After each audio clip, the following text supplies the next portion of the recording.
those vegan guys. Thank you. Hello my loves, it's a kitchen vlog and I have no idea how long it's going to be, but the core of it will be the question, how does this help? It's been a very prevalent thought with me recently regarding everything, regarding the way that we think and feel about each other, everybody in general I'm talking about, the ways that we react to each other, the ways that we react to being called out by each other, even when the calling out is justified. Our reactions, our feelings, our interactions, our connections, all of the above. How does it help? How does that help? How does this help? So I'll get onto that in a second. I want to go back to just talking about Regan Russell for a minute, the animal activist who was killed by being dragged under a truck. There's a very pertinent piece by Vegan Gains which has been highlighted in a few of Michelle Law's videos, and that was the piece that was in my mind when I did my last video about Regan Russell, but it turned out I was wrong. I thought that the charge was a significant one, and it seemingly isn't at all.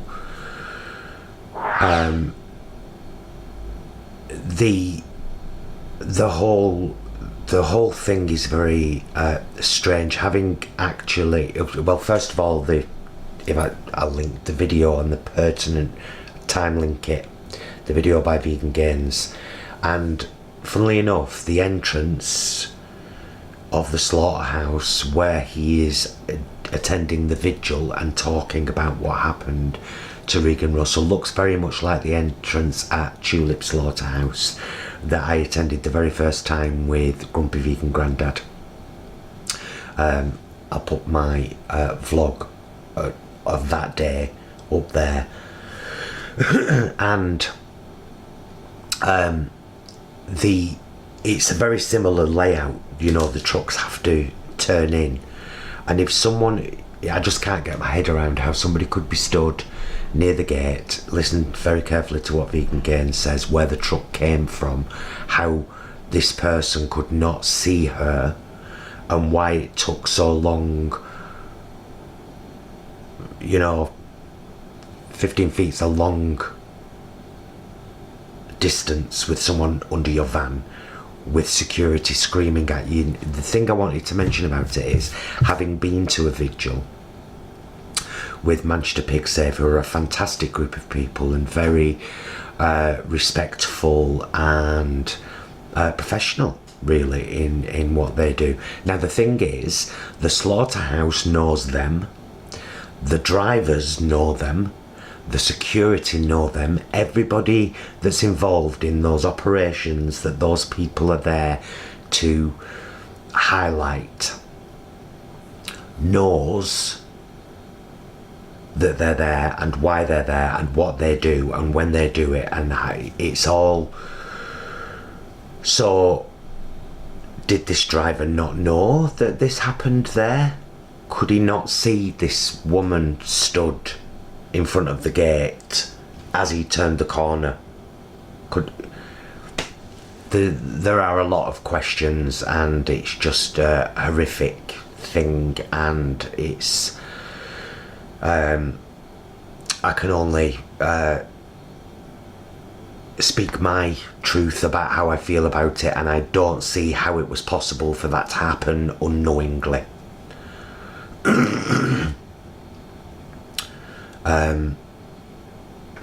But maybe it did, and somebody's life has been lost, and I would like now to lay that to rest, because I'm sure that there are enough people fighting that battle, and that her family deserve peace now. So going back to the how does this help? I'm obsessed with the Mr. Rogers story about his mum and the quote, look for the helpers, there will always be people helping. I mentioned it on a vlog months ago without realising that it was actually allocated to Mr. Rogers. And then somebody, you know, said that's who that quote was from. And I think I'd heard it on Oprah Winfrey. I might have even heard it from Mr. Rogers on Oprah Winfrey and just not made the connection, because it wasn't until I saw the Tom Hanks film, A Beautiful Day in the Neighbourhood, that I knew about Mr. Rogers. But I just think it's a beautiful thing to say to people when they're feeling down or dark or disturbed or lonely. Look for the helpers. There will always be people helping. But then that internalises the question, how am I helping? What am I doing that's helping? How am I trying to help? If I'm in a bad mood, how is this mood helping me? I think it's a question that we need to ask ourselves, all of us, particularly people with platforms. How is this thing that I'm about to say or do, or how will it help? Because there's so much bickering going on among so many communities. There's bickering in the vegan community about the type of vegan you should be. There's bickering with... Hello, good sir. Can I help you? The key for the door. Oh, So sorry to interrupt you. it's all right. Now you need to show your face though, because people will be like... Is it in the door? No. Is it in the front door?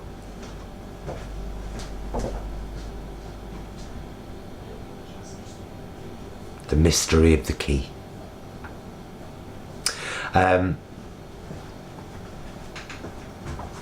We still have... It's there. Oh, the malarkey sometimes to find something. You know, when men look everywhere but where it is. So yeah, I think it's an important and pertinent question for us to ask ourselves always, in all situations, in all actions, interactions, in all connections. How is this helping? And like I said, that's where I was, sorry. There's so much bickering. There's the meat eaters ripping the vegans ripping the meat eaters. A certain section of the LGBT community excluding trans people, whites excluding blacks, blacks excluding whites. How does it help? Who is it helping? How is it helping? Is it helping? Like I say, I feel it's been on my mind so much lately, and it is a question I ask myself constantly. How does this help? And there are, and I think, you know, people as well have got to learn to take some things on the chin. You know, like if you're being condescending and someone calls you out for being condescending, that doesn't mean they're touchy. It means they've called you out for being condescending. And the best thing to do then is to own that and to change yourself maybe, and then move on from it. And that's aimed directly at somebody, and they know who they are. Thank you for your 1-star review on Amazon. How did that help you? Did it help? Because it certainly won't help other vegans. So yeah, I've been, and I've felt myself recently pulling away from YouTube because of I will mention it again, but please understand, it's become a non-thing that I just have to deal with. But the amount of hate and homophobia that thankfully none of you ever get to see, because I'm very good with it, and I don't want younger people seeing that, because it won't help, and my interacting with it won't help either. So you know, that's something. Please understand that if you're blocked from this channel, you can't comment here. You've been an arse at some point. You've been an arse. You've written something that has either been completely condescending towards us or could be dangerous for other people to read, because you're stating something as fact that isn't stated in fact. Speaking of fact, by the way, Michelle's done a video this morning, or Michelle Lowe, I said it posh, I don't know why. She is not posh like me, coming as muck. On meat eating and kidney disease, based on a scientific study. Oh my goodness. Very good. I'll link it up there. But also speaking about people being horrible to each other needlessly. Grumpy Vegan Grandad showing off with his new camera. Oh, she's got a Canon now, hasn't she? She'll be all, you know, got a new camera, watch a vlog.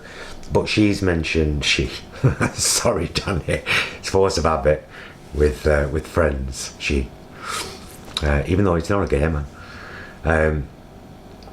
he has done a video this morning highlighting some bullying. There's no point in me repeating the story, but it's bullying aimed at UK vegan family. I'll put Danny's video up there so you can have a look at that as well, because it's very interesting. I'm going to end this with a positive link, by the way, because I think otherwise, how is this helping? Well, it's helping to talk about this, and I hope that this question is something that you might consider adopting yourself, so that when you want to scream in somebody's face, you might ask yourself, how will that help? When you're feeling really down and dark, and you're finding a bit too much comfort there, ask yourself, how does this help? How is this helping?